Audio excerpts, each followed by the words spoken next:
Assalamualaikum warahmatullahi wabarakatuh. Saudaraku sekalian, jumpa lagi dengan saya, Coach Dian Okta.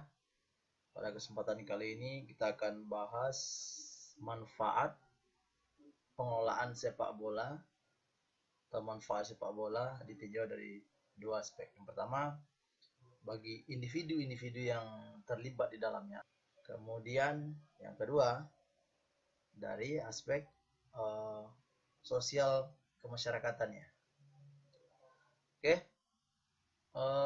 bicara sepak bola tidak melulu tentang bicara masalah permainan di lapangan dengan durasi 2x45.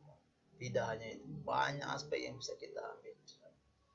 Pertama, karakter building, ya, kemudian bagaimana nilai-nilai kehidupan sehari-hari yang bisa kita temui dalam permainan sepak bola. Namun jauh lebih daripada itu, secara ekonomis banyak juga yang bisa kita ambil dari permainan sepak bola. Secara individu, aspek individu ini bisa kita pecah dari beberapa urutan gitu.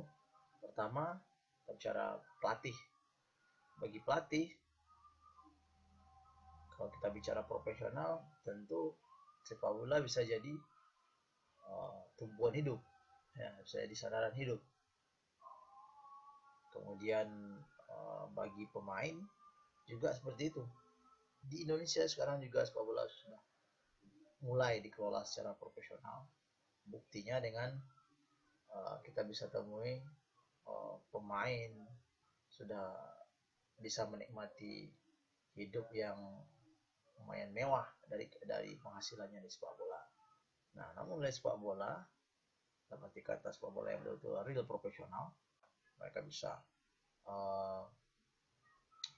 mewujudkan keinginannya untuk mempunyai properti, rumah segala macamnya, kemudian mobil, kendaraan pribadi, dan juga bisa menyempurnakan ibadahnya, umroh, bisa atau haji bagi yang muslim, dan lain-lain.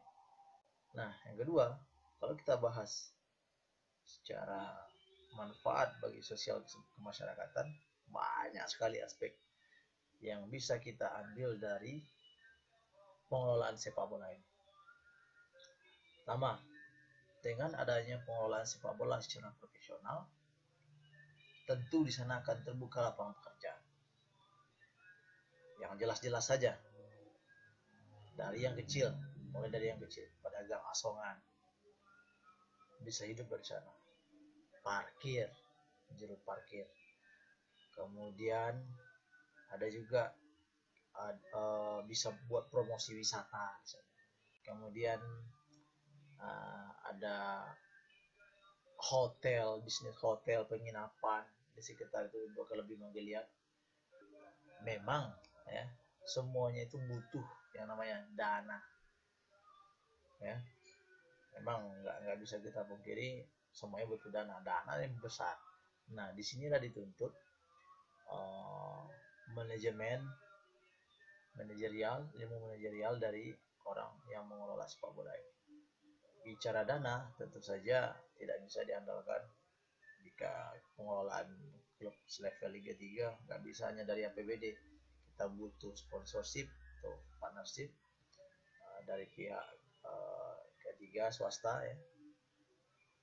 Kemudian pemasukan kita juga nanti bisa dari iklan, donatur pastinya, donatur yang peduli, yang mana jika goal tim ini tercapai, lolos ke strata yang lebih tinggi, dalam artian dari Liga 3 lolos ke Liga 2, tentu di sana nanti untuk mendatangkan investor kita tidak terlalu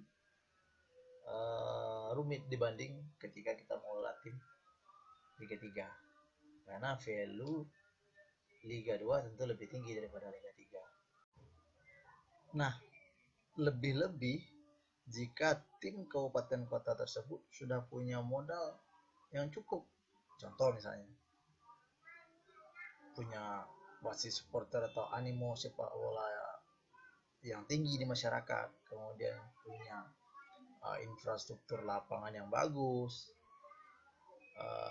kemudian potensi-potensi lain yang bisa dikelola. Contoh misalnya ada pihak-pihak swasta yang bisa kita minta bantuannya untuk menjadi donatur di daerah tersebut, kabupaten kota tersebut. Tentu hal-hal tersebut akan menjadi modal yang cukup untuk mensupport tim kabupaten kota ini. Nah, artinya manfaat sosial kemasyarakatan yang bisa kita ambil dari pengelolaan sebuah klub profesional, ya bukan status profesional, ya pengelolaan profesional. Liga 3 kan statusnya amatir, pengelolaan yang profesional meskipun itu di Liga 3 banyak sekali. Selain daripada apa yang sudah saya sampaikan di atas tadi, sebenarnya tadi yang jelas-jelas saja adalah disinilah pemerintahan bisa menunjukkan eksistensinya atau keberadaannya untuk memfasilitasi generasi muda untuk berbuat yang positif, sekaligus menghindari risiko-risiko dari pergaulan bebas, budaya-budaya barat, ya, yang mudaratnya sangat banyak. Oke, dari pembahasan kali ini kita bisa ambil kesimpulan bahwasanya jika pemerintah daerah suatu kabupaten atau kota, dalam hal ini tentu kita bicara Liga 3, serius untuk mengelola sebuah tim, berangkat dari niat untuk berbuat yang terbaik bagi kabupaten kotanya, berbuat yang terbaik bagi generasi muda di daerah tersebut, insya Allah tidak ada yang tidak mungkin.